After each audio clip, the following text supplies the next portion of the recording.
Thanks, Emeka. All right, folks, we will open up the floor for questions for Emeka Egbuka. Over here to the right, Don Taberry, WBNS. Just a feeling you guys have going this game, getting another crack at these guys. Yeah, we're super excited. I think that, I played in the Rose Bowl my freshman year. It's an amazing venue. It's so beautiful. They do a great job hosting for the players, the coaches, the families. So it really doesn't get much better than this. And having a chance to, redeem ourselves from what happened earlier in the season is something we don't take lightly. So we're very thankful. Austin Ward, the podcast. Mac, what if I told you that Jeremiah Smith wasn't the freshman of the year nationally? I did hear that. Yeah, that's a little. I don't even know who won it. Who won it? Colin Simmons from Texas. Yeah, I mean, I don't know. That's we know what we got here on our side. We're not too worried about awards and stuff like that. So I know JJ, the type of kid he is, that's only going to motivate him more. So it's fuel to the fire, which I think is good for us heading into this week. When he got here, what was the first moment that you saw him and thought, well, this could be something? I would say probably just his mindset. Not even obviously he's a freak when it comes to his body and stuff like that, just his physical nature. But I think just his mindset, the way he approached the weight room, it didn't really seem like a way a freshman would. And he was our only freshman ever to receive, an Iron Buckeye reward, which, is something I was pushing towards my entire time being here. But, it takes another level of dude to be able to receive that reward, especially as a freshman. So, that's kind of when I knew. Stephen Means, Cleveland.com. More on that. When you and Marv first got here, Garrett and Chris were adamant about the way that you guys, even as freshmen, were pushing two guys who were about to be first-round draft picks. And then Marv kind of said the same thing about Carnell and Brandon last year. How did JJ push you guys when he first got here as the young guy, and now you guys are the older guys? Yeah, I would say it's very similar. It's kind of the same exact thing. And, I don't know what it is about the culture in Zone 6, but we keep bringing in these type of people year in and year out. That's what makes our room so great. But I think that something that JJ was able to push me in was just, he was able to push me in my leadership. I needed to grow in that aspect, but he also was able to challenge me when it came to the weight room and on the field, because we were always paired together when it came to summer and winter workouts. We were always lifting together. I get a couple wins, he get a couple wins. So it was really that next level step of competitiveness that I needed and that edge that I needed. Pat Murphy, 24/7 Sports. Emeka, you guys came into the Tennessee game with a lot of outside motivation with Michigan loss and kind of the 3 weeks of talk. I know obviously there's still that motivation to go on and win a national championship, but how do you keep that kind of edge, for lack of a better term, mentally after some of that stuff has kind of gone away following a big win? I would say kind of if you lose your edge, I wouldn't really call you a true competitor. I think that the way with the college football playoffs is structured, the intensity cranks up weekend every single week. So if you're not more intense than you were the last week, then something's wrong with you. I think that Tennessee was a great win, great for our momentum, but we have our full focus on Oregon, not worrying about anything in the past, nothing in the future. Our full focus is towards this game, and then we win this one, we go on to the next one. Our full focus is going to be on that one. So it's just you keep moving down the ladder like this.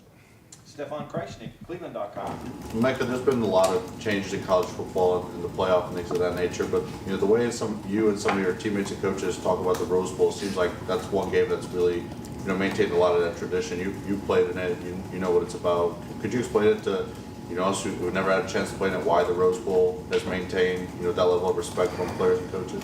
Yeah, I think I don't know. There's just something about it, something in the air down there in Pasadena. It's just a beautiful venue, especially that time of the year. Like you said, the tradition is held year in and year out. And it's kind of the game you dream of playing in when you're a little kid, playing backyard football with your friends. The Rose Bowl is always one that tends to come up. So just having a chance of playing it is definitely very surreal. And this is going to be my second time. So I'm going to do my best to take it all in while also being fully focused on Oregon. Dan Hope, 11 Warriors. Emeka, Will said he still has nightmares about that first game at Oregon. Just what kind of drive are you seeing from him this week, wanting to get back into this one? Yeah, Will is he's a laser-focused person. He goes about his business. He's very loose and he's very calm, and he's able to rally the team. But you can see it in his eyes that this game means everything to him. So every single practice, every single huddle, he's making sure we're sharp, making sure we have a better practice than we had last than yesterday, a better practice than Oregon is having. So his full focus is on beating this team, and obviously it's hard not to think about the stuff of the past, but I know he's laser focused on what we got coming up. Tony Girdman, Buckeye Huddle. Emeka, when you were a kid playing in the backyard dreaming about the game, what team were you playing for? Honestly, I was never really a Buckeye fan until I really committed here and I saw what it was all about. I was actually an Oregon fan growing up, especially on the Pacific Northwest. My grandpa went to UW and stuff like that, so I like the Huskies too. But there was a legendary football player named Fotu Liatu from my high school, and he went to Oregon. And a couple of y'all probably know that story from a couple of years back, but he tragically died in a car accident. And he was someone I looked up to in high school. I was relatively close with him, even though he was a bit older than me in age. But just seeing what he did at my high school and then going on to play big-time football at Oregon, that was a school that I really dreamed of going to. Let's see, Bill Rubinowitz, Columbus Dispatch. I hate to ask you another Jeremiah question, but I gotta ask you. Is there one moment, one play, one something that made you just go, oh man, I've never seen that before. That's just incredible. Yeah, I would say it's happened multiple times. There's not really one I can pinpoint, but the more he does it, the more I tend to react less. So I would say probably my earliest memories of it were in spring ball, kind of getting the first glimpse of him when he's making all these ridiculous catches. And he still does it time and time again, even now, but it's just more common now for me. Bill Landis, Columbus Kings of the North.